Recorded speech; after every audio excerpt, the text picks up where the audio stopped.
top 10 player of all time, one of the greatest pure scorers we have ever seen in NBA history, scoring 3 points in the second half when LeBron James is on the other side of that damn court. What the hell is going on with the Houston Rockets?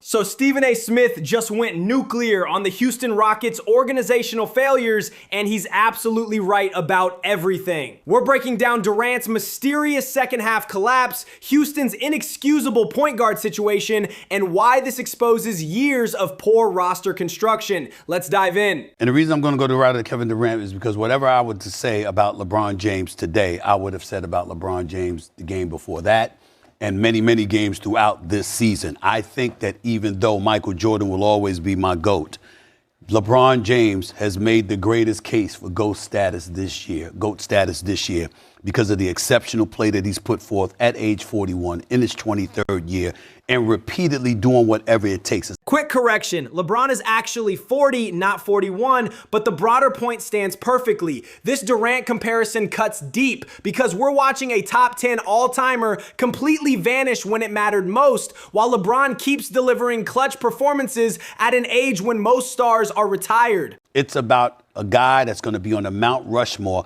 of basketball for NBA annals, willing to defer himself and being a third option when necessary, a second option when necessary, a number one option when necessary, a center when necessary, a power forward when necessary, a point forward or a point guard. Whatever it is that you need LeBron James to do, he has done this year. So for me, saying he's the big storyline tonight is just par for the course. This adaptability argument perfectly sets up Houston's failure. LeBron morphs into whatever his team needs: facilitator, scorer, rim protector. Meanwhile, Houston built a roster around Durant without giving him the infrastructure to succeed, forcing him into roles he's never thrived in. The fact that you're Kevin Durant and you're on the court, if he had done that in the first half, it would not have alarmed me. You know why? Because he was injured in game one, that knee contusion, and you would have said to yourself, damn, he just ain't healthy. But when you go out there and you play the way that you play in the first half, and then it's got to be an APB out for you in the second half,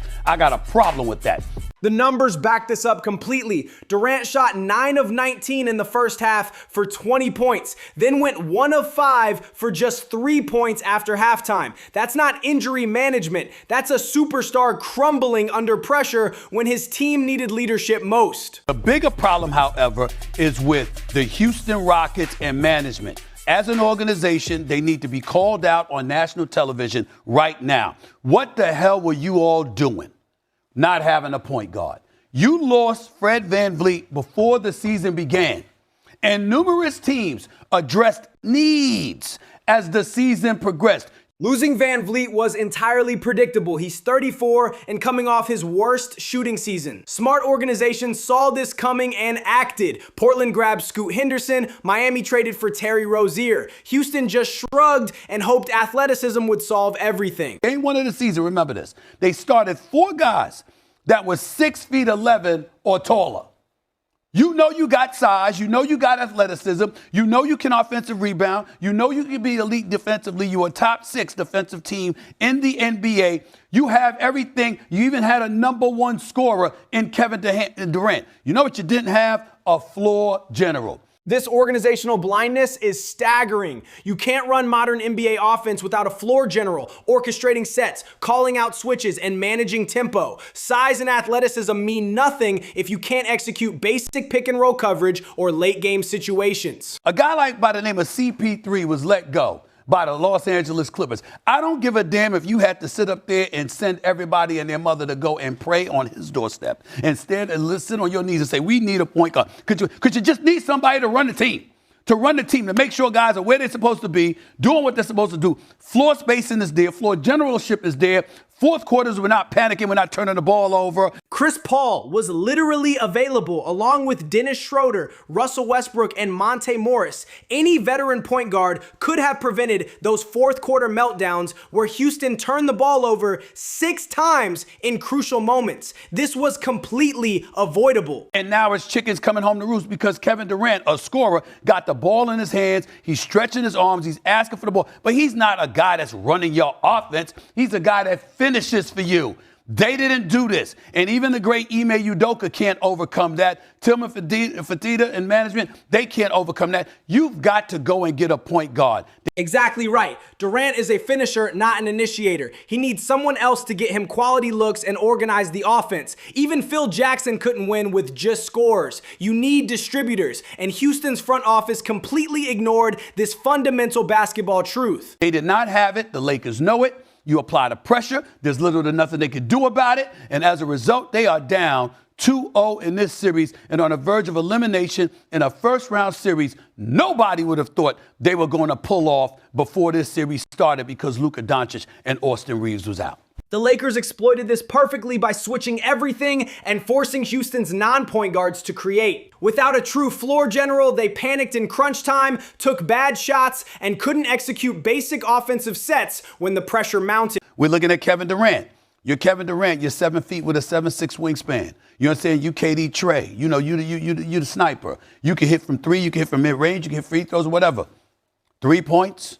1 of 5 shooting in the second half. I know. He gave it all in that first half. He gave it all in that first half. He was done in the second half, right? And then let's look at Houston's defense. I'm looking at Rui Hachimura, 5 of 10 from three-point range. That contrast is devastating. Role players like Rui Hachimura are torching Houston's supposedly elite defense, while Durant, a 7-foot sniper with unlimited range, managed just 1 field goal in 24 second-half minutes. The organizational failure is glaring. Where's Houston's defense? They were a top 6 defense defensively in terms of defensive efficiency. Where the hell have they been? Shut them down. Get stops. Do what you have to do. And unfortunately, that's not what we're seeing from them in this first 2 games when it counts. Houston has been a letdown. Yeah. Spot on. Point guards don't just run offense, they quarterback the entire defense. They call out screens, direct rotations, and communicate switches. Without that floor general, Houston's defensive rotations broke down repeatedly in crucial fourth quarter possessions. You're right about Houston. It was negligent. I mean, I'm sorry, CJ McCollum, he wound up on a team that recognized what it didn't have, and they went to the Wizards and saved CJ McCollum from staying an entire season there. Perfect example. The Pelicans recognized their need immediately and traded for CJ McCollum mid-season. Meanwhile, Houston sat on their hands for months, watching available point guards get snatched up while pretending their roster construction wasn't fundamentally flawed. He did a great job of breaking down the Rockets. We can do that all day. Durant, of course, had a bad second half. I was surprised he didn't play game 1. LeBron, he reminds me a little bit the way he's playing now of how he played in the Olympic team 2 years ago. Because he played great in the Olympics, and he played great in that. I thought he was the best player. I know Curry made the shots to beat France at the end, blah, blah, blah. But I thought he was great in that Olympic thing. It's almost like he's motivated now. He knows with Doncic out, AR out, he's got to be the old LeBron. It's like he's running the Cleveland team with Antoine Jameson when they get into the final. It's almost like he's used this as motivation, and he set the tone in the first quarter of game 1 when he played great there on Saturday night.